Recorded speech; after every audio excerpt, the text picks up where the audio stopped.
as that says, here we go. We are kicking off another episode of Stronger Together Experience, really diving into our FETC presenters and sharing all the work that you're going to see in a few weeks down in Louisiana. And I see some people are already tuned in. So if you have questions for our next guest, feel free to throw them in and I will make sure to get those asked. But without further ado, all the way from Kansas, right? We have Kristy going to be talking with us about esports. But before we do that, for those out there that do not know you, tell us who you are, where you are currently zooming in from or logging in from, and your journey in education.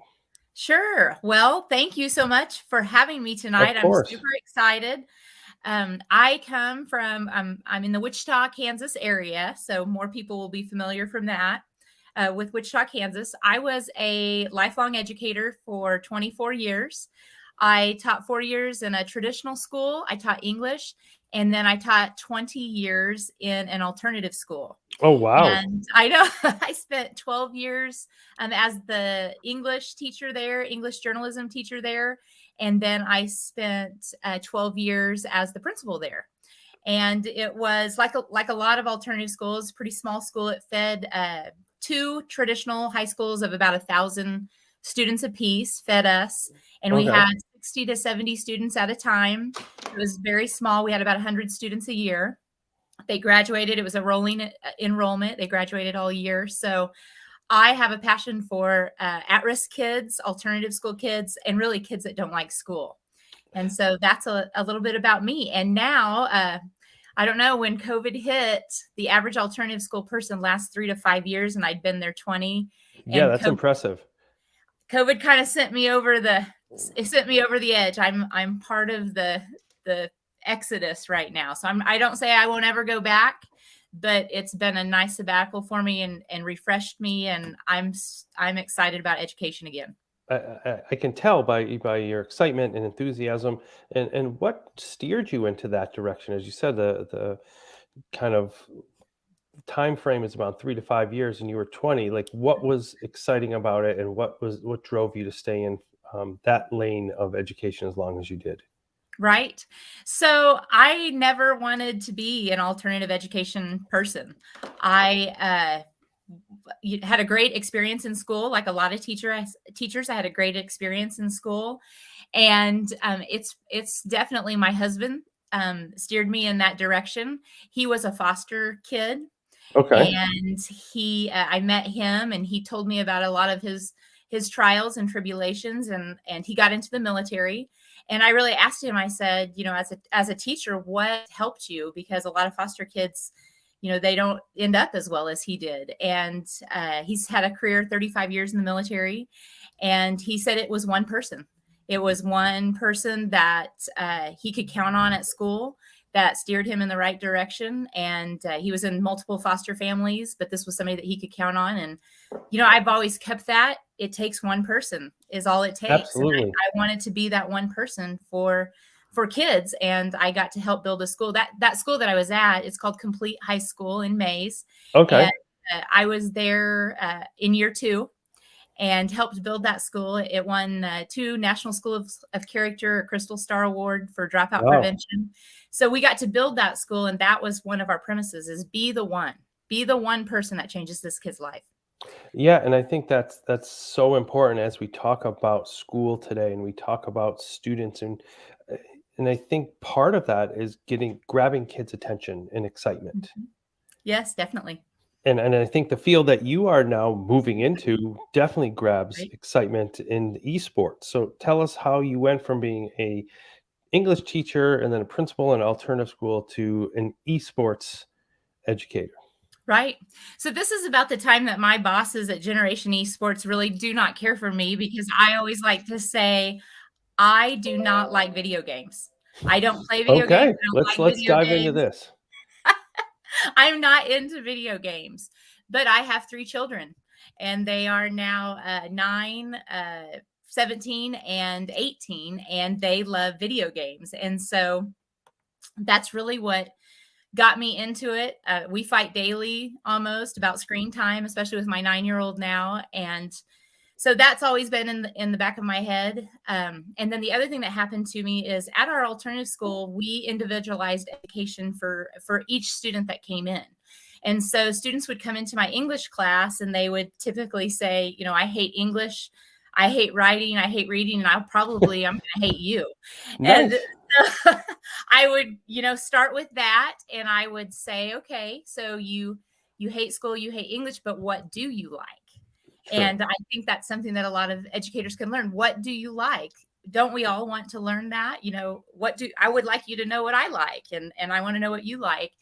And so they would say, well, I like welding, and I like auto mechanics, and I like fishing, and I say, well, then let's start there. And so they'd come up, and I don't want to write this essay, and I'm terrible at writing. And I would say, well, you like auto mechanics? Can you write me a work order that talks about changing a transmission and how much that's going to cost me and what's wrong with my car and how that affects my car? And the whole dynamic of the class would just change. And so they'd come back 3 hours later or 5 hours later or 3 days later, and they would just have always, almost every single time, done more than I expected them to do. And we did this over the years, and we wrote what we called contracts, individualized contracts. We'd start with the basic standards, and then we would individualize it for the students' likes. And over the last probably 7 years, 8 years, students would come in. I hate English. What do you like? I like esports. There you go. So there you go. And now, 90% of kids play esports. And so instead of having to individualize for this student, this student, this student, we started having entire classes of kids that, what do you like? I like esports. And just luckily, I hired a social studies teacher about 7 years ago, Dr. Michael Russell. And his passion project, when I asked him in his interview, what's your passion? He almost embarrassedly said, here's this middle-aged woman. What's she going to think? And he said, I like video games. And I immediately saw the connection that this guy's going to, really like video games. These kids are really going to connect with him. And then from there, we wrote a curriculum, and a little company called Microsoft put it on their Microsoft educator community, and it got downloaded 400,000 times in 40 countries. Wow. And my email address and my colleague, Dr. Russell's email address, our school email addresses were on that document. And so it just really took off. And Generation Esports was the first, group that really took interest in it. And right after COVID or during COVID, we made the leap to Generation Esports, and we write curriculum for them. Well, that's incredibly exciting. And one of the things when we talk about screen time, and as a former principal myself, when we talk about one-to-one, parents are always worried about too much screen time. But there's a difference, in my opinion, and what I've shared with them. There's a difference between active screen time when you're thinking and you're problem solving versus just dormant in consuming video. How is esports really promoting that active mind thoughts? Sure, absolutely. So I think what parents really, I'm going to say, dislike is that screen time that has no purpose. And so, like in our curriculum, we call it purposeful play.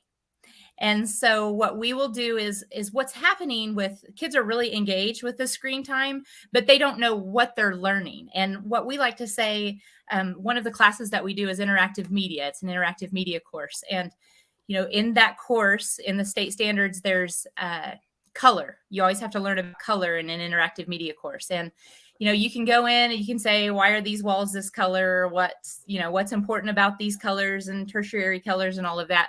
But what we say in our lessons are, why does a 6-year-old that doesn't know how to read, why can they play video games, these very high-tech video games with instructions? They can't read the instructions. Why do they know where to go?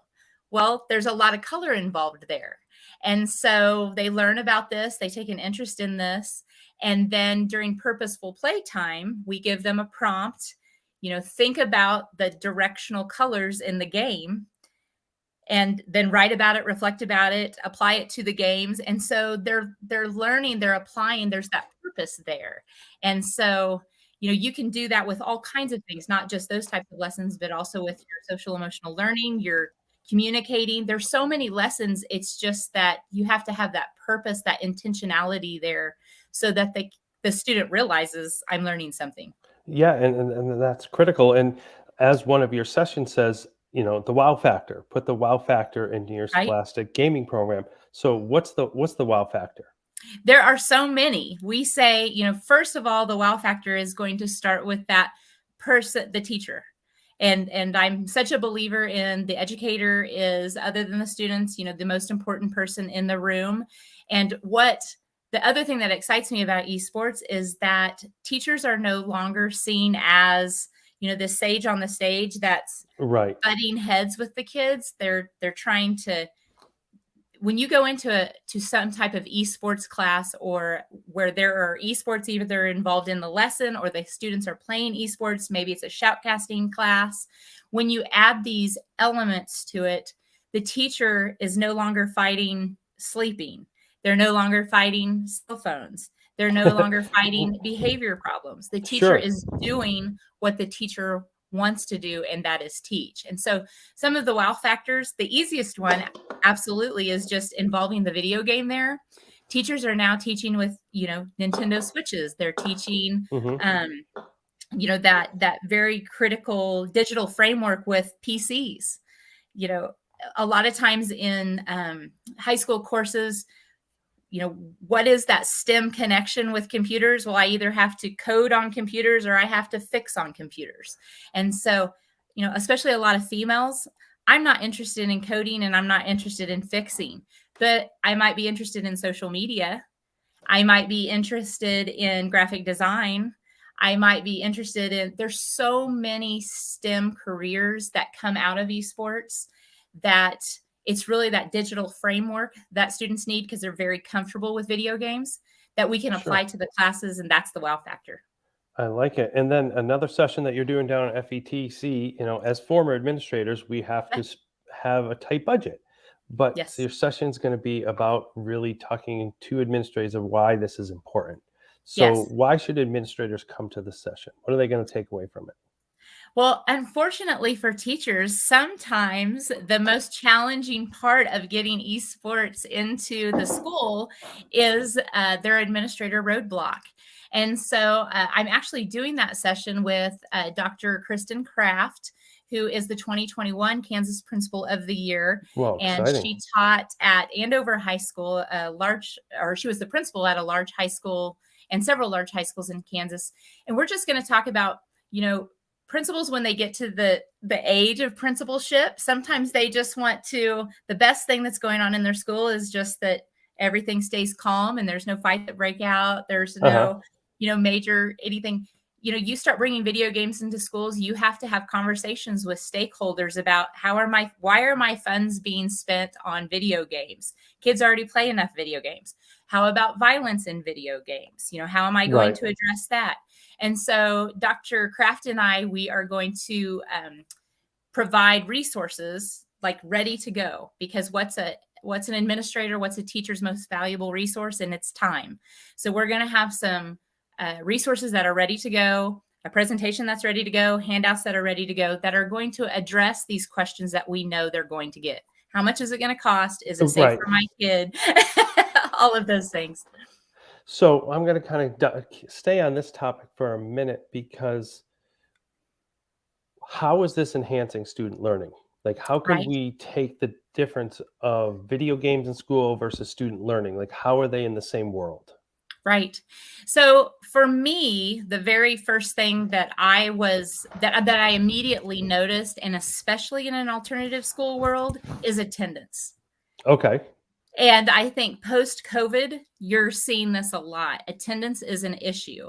And at our school, that if I could get a student to school, my amazing teachers could teach that student and lead that student, guide that student in the right direction. And so I like to tease with people, if you're going to have an esports class in your school, put it first hour, Sure. because Get the kids there, right? get the kids there. And people often ask me, there's a difference between esports and just casually playing video games. And so typically your esports are going to be on PCs, not always, but especially at the high school Hmm. level, they're going to be on PCs. And most schools have this technology already, like in their broadcasting classes or in their maybe journalism classes. And so these kids come to school because they want to play on the hot play, purposeful play on Purposeful. these fancy computers, and they want to be with their friends. And so attendance is definitely number one.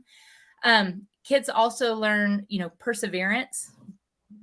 We get a lot that kids today, they give up too easily. Well, where do you teach perseverance in schools? Kids are punished for failure.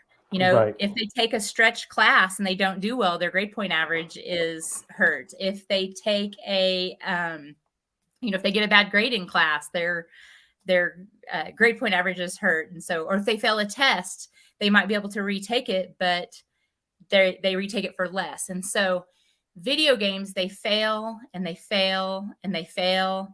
And do they give up? No, they want to get to the end. They want to get they want to complete the task. And so perseverance is a big one that is taught. And of course, I'm getting away from what I talked about earlier with the standards. Of course, those are already Yeah, there. no, But I think it all is combined. I agree with yeah, that. there's data analyzing, there's theory crafting, there's all kinds of skills. If we can just point them out, teamwork is a big one. There's all kinds of skills that you're learning in video games if we can provide that all important teacher that's guiding the student along the way. Awesome. So to learn more from Kristy, check out her Twitter account down there. And you had shared me a website before. So tell Yes. me about gaming concepts. So, gaming concepts just happens to be the curriculum that my colleagues and I write for Generation Esports. And we actually, for the fall 23, there's 3 available right now. And then for fall 23-24, there will be 6 actual courses that schools can use as a resource, for a class. They can be used as after school resources. And we Wonderful. actually partner with a company called Game Plan. And so it's all digital, and they add the cool factor to our text, and it's online and very interactive. And so Game Plan, they're great partners for us, and they bring the cool factor. And so it's all at gamingconcepts.gg. Awesome. And when you go on there, check out one of the things you'll see the courses, you'll see the training. There's even tournaments on there. So make sure to check that website out down below and see all the great things that they are bringing. And when we talk about sports, a lot of times you hear sports, high school sports, they go into college. Is this Yes. something that students are taking with them past high school? It's so exciting when this is one of my favorite things about esports is that these kids, and Dr. Russell will talk about it a lot because he did play video games, and his parents would say to him, you're never going to whatever with esports, and kids are getting college scholarships Wow. for full ride. I mean, at large universities. One of our local kids, Oklahoma University esports, they signed him for a scholarship, and your community colleges, your private schools, your public universities, they need kids to kind of contact them if they're interested, because for your football coach, for your football team, you look for the football coach on the school website. Right. This is fairly new, so sometimes it's hard to recruit, and so colleges love it. So we're excited to go down to FETC. Is this your first Yes. time?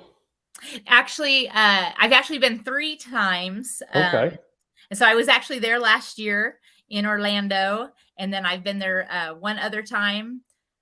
I want to say it was in Orlando also. So Okay. twice in Orlando, and this is the first one that I've been to in New Orleans. So I'm excited. Wonderful. And what are you looking to learn when you go to this event and you start looking through the menu? What are some things that interest you?